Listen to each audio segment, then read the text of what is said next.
Hello आदाब नमस्कार सत श्री अकाल to everyone. Welcome to DSEJ home classes. और आज जो है हम फिर एक बार आपके सामने हाजिर हैं और क्लास 9th का जो हमारा T1 का सिलेबस है उसको हम कवर कर रहे हैं। U1 U2 हमने कंप्लीट कर दिया, अभी T1 को कवर कर रहे हैं। T1 में हमने जो पहले प्रोसेस किए थे द टेम्पेस्ट 1 एंड 2, उसके 2 पार्ट्स हैं। अभी जो हम एक शॉर्ट स्टोरी इसमें ऐड की हुई है द एडवेंचर्स ऑफ टोटो, उसको अभी हम कर रहे हैं। तो प्रीवियस वीडियो में हम the adventures of Toto pictures के जरिए वो पूरी कहानी समझने की कोशिश की थी। होप कि आपको समझ आ गई होगी।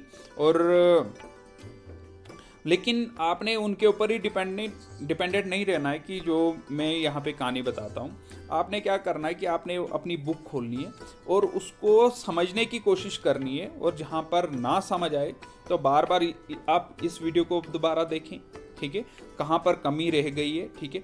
और उसको आप पूरी बुक को जो स्टोरी है एडवेंचर्स ऑफ टोटो पूरी 1-2 बार उसको पढ़ें, फिर जाके आपको ये पूरी जो स्टोरी इसके हर एक पॉइंट को कॉम्प्रिहेंशन में या इसके एक्सरसाइज जो भी आप इसके रिलेटेड है वो आप क्लियर कर सकते हैं।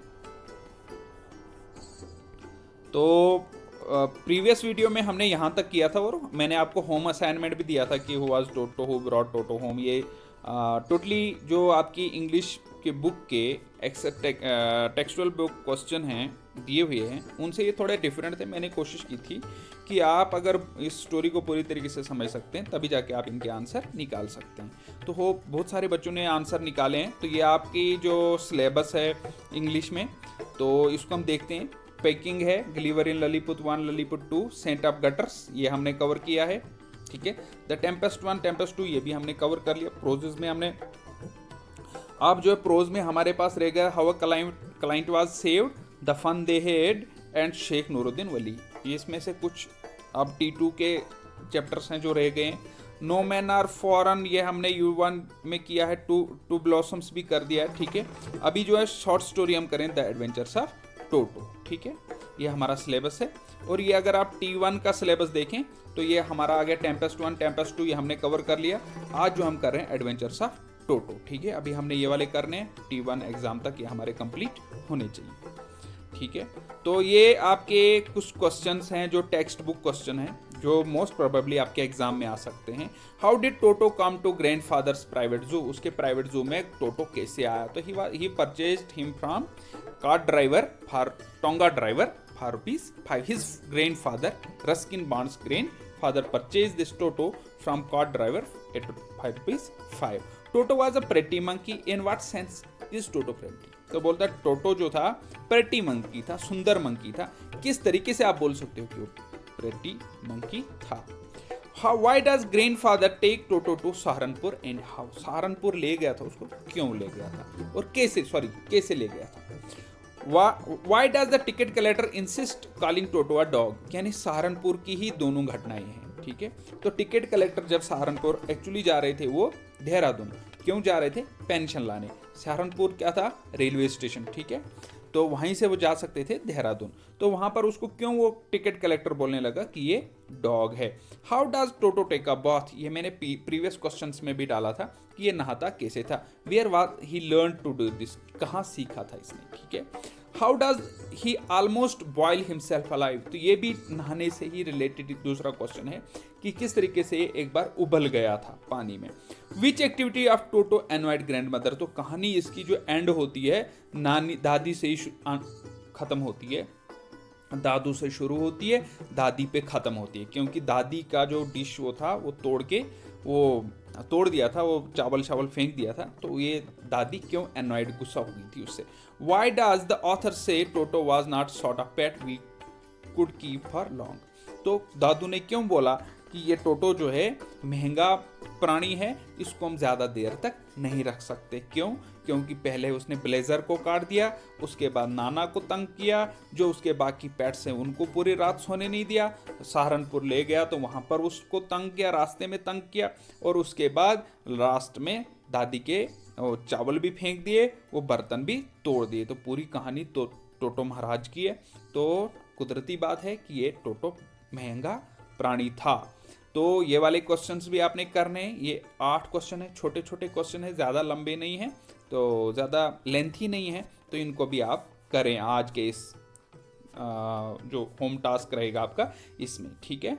उसके बाद जो है एक और लैंग्वेज वर्क इसमें आता है, फ्रेजेस। तो अगर आप देखें सिलेबस में, आपके सिलेबस में ये वाले फ्रेजेस हैं, out of place, out of reach, provide for, taken back, in vain, well to do, make an exit, get hold, scoop up. अब सबसे पहले हम समझने की कोशिश करेंगे ये फ्रेजेस क्या होते हैं। तो फ्रेजेस को समझने से पहले हम समझेंगे सेंटेंस क्या होता है।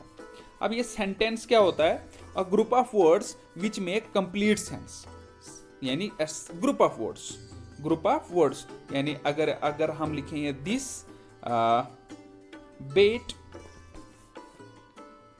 आ is, this bat a is, तो इसका कोई सेंस नहीं बनता। अगर इसी को हम ठीक करके लिखें तो क्या लिखेंगे, this is a bat, this is a bat, तो ये एक कंप्लीट सेंस बनता है। तो ये क्या बन गया, सेंटेंस। इसको क्या बोलेंगे, सेंटेंस। ग्रुप ऑफ वर्ड्स, बहुत सारे वर्ड्स हैं इसमें, विच make complete meaning a complete sense, ठीक है।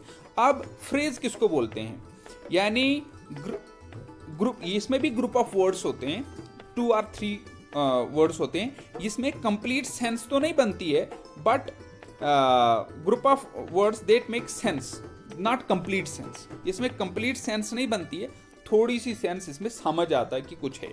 जैसे इसको समझने से पहले हम सिंपल से, मैंने कुछ रखे हैं, सिंपल से कुछ फ्रेजेस रखे हैं जिनको हम समझेंगे। ऑन द टेबल, यानी टेबल के ऊपर, ठीक है।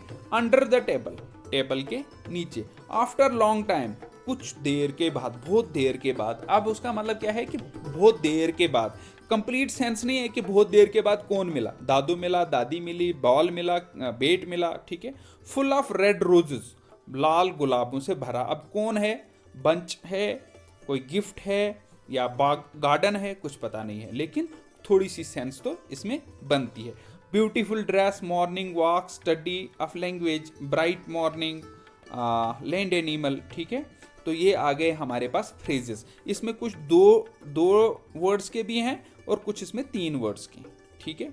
लेकिन इसमें सेंस तो बनती है, लेकिन कंप्लीट सेंस नहीं बनती है। तो उसका मतलब एक क्वेश्चन ये भी अराइज होता है, तो क्या कोई भी, यानी कोई भी अगर हम 3 ग्रुप ऑफ वर्ड्स लिखें, क्या वो फ्रेज हैं क्या। अगर मैं लिखूं इधर टेबल इज, तो टेबल इज से कोई सेंस बनती है क्या। अब अगर हम पढ़े इधर ऑन द टेबल, या हम लिखें टेबल ऑन, तो इससे कोई सेंस नहीं बनती है। टेबल ऑन पे कोई सेंस नहीं बनती है। लेकिन जब हम ऑन द टेबल पढ़ते हैं तो यहाँ पर हमें समझ आता है कि टेबल के ऊपर है कुछ, ये पता नहीं है बॉल है, बैट है, बिल्ली है, चूहा है, लेकिन टेबल के ऊपर है। अगर हम सीधा लिखें टेबल ऑन, तो यहाँ पर हमें कुछ समझ नहीं आता कि टेबल ऑन क्या है, तो उसका मतलब ये फ्रेज नहीं है, तो ये फ्रेज है। अभी आप देखें यहाँ पर, जैसे अंडर द टेबल, अगर इसी को हम लिखें टेबल अंडर, अगर इसको लिखें टेबल अंडर, तो यहां पर कोई इसकी सेंस नहीं बनती है, तो उसका मतलब ये फ्रेज नहीं है। लेकिन जब हम लिखें अंडर द टेबल, तो उसका मतलब टेबल के नीचे कुछ हुआ है, टेबल के नीचे कुछ हुआ है। अंडर द टेबल जो है कोई चीज हो सकती है या कुछ भी हो गया होगा, ठीक है। अब हमने क्या करना है, इन फ्रेजेस को, जो हमारे पास ये फ्रेज किया है, ऑन द टेबल दिया है फ्रेज, इसको हमने सेंटेंस बनाना है। Group of words that make sense but not complete sense is called a phrase. सबसे पहली चीज ये याद रखनी है। तो सेंटेंस की डेफिनेशन क्या है, group of words that make complete sense, तो यहां पर जब ये कंप्लीट सेंस बनती है तो वो बनता है हमारे पास क्या, सेंटेंस। जब ये कंप्लीट सेंस नहीं बनती है क्या, तो जब ये कंप्लीट सेंस नहीं बनती है, थोड़ी बहुत सेंस बनती है, उसको हम क्या बोलते हैं, फ्रेज। तो अब ये जो है, ये इस फ्रेज को हमने क्या करना है, सेंटेंस में यूज करना है। तो book is on the table, हम लिख सकते हैं the book is on the table, ठीक है। Kate is playing under the table, ठीक है, ऐसे लिख सकते हैं। After long time Mohan meets his sister, after long time Mohan meets his sister, ठीक है। तो इस तरीके से आप ये सेंटेंसेस को, इन फ्रेजेस को यूज कर सकते हैं। तो आप कल क्या करें इसमें, जैसे ये जितने भी फ्रेजेस हैं, on the table, under the table, after long time, full of red roses, beautiful dress, morning walk, study of language, bright morning, land animal, इनको आपने क्या करना है, ये फ्रेजेस हैं, इन दो चीजें आपने लिखनी है। एक इसकी डेफिनेशन, फ्रेज की डेफिनेशन, एक लिखनी है आपने सेंटेंस की डेफिनेशन, ठीक है। पहले आप फ्रेज की डेफिनेशन लिखेंगे, फिर लिखेंगे आप सेंटेंस की डेफिनेशन, उसके बाद ये वाले जो फ्रेजेस हैं इनको सेंटेंस बनाएंगे, इनका एक एक सेंटेंस बनाएंगे। ये सिंपल से हैं, इनको आप आसानी से, जैसे मॉर्निंग वॉक पे आप कितने सेंटेंस बना सकते हैं, बहुत सारे, ठीक है, ये आपने पढ़ा भी होगा, ठीक है। ब्यूटीफुल ड्रेस पे आप आराम से सेंटेंस बना सकते हैं, यानी थर्ड फोर्थ वाले भी बना सकते हैं, ठीक है। तो आप जो है सिर्फ इन पे ही सेंटेंस बनाएंगे, इन फ्रेजेस के ऊपर सेंटेंस बनाएंगे। तो फिर आपने क्या करना है, इसमें ये वाले जो फ्रेजेस हैं आपने इस बुक के इस चैप्टर में से ढूंढने हैं कि इनमें से कौन से फ्रेजेस जो हैं यूज हुए, ये फ्रेज जो है कौन से सेंटेंस में यूज हुए हैं। अगर आपको ये मिल जाते हैं तो वो ये भी आप उसमें से एडिशनल कर सकते हैं। सो ये आपके लिए आज का होमवर्क था, फ्रेजेस और सेंटेंस की डेफिनेशन, फ्रेज की डेफिनेशन, और इन जो ये जो फ्रेज हैं इनको सेंटेंस बनाना, ठीक है।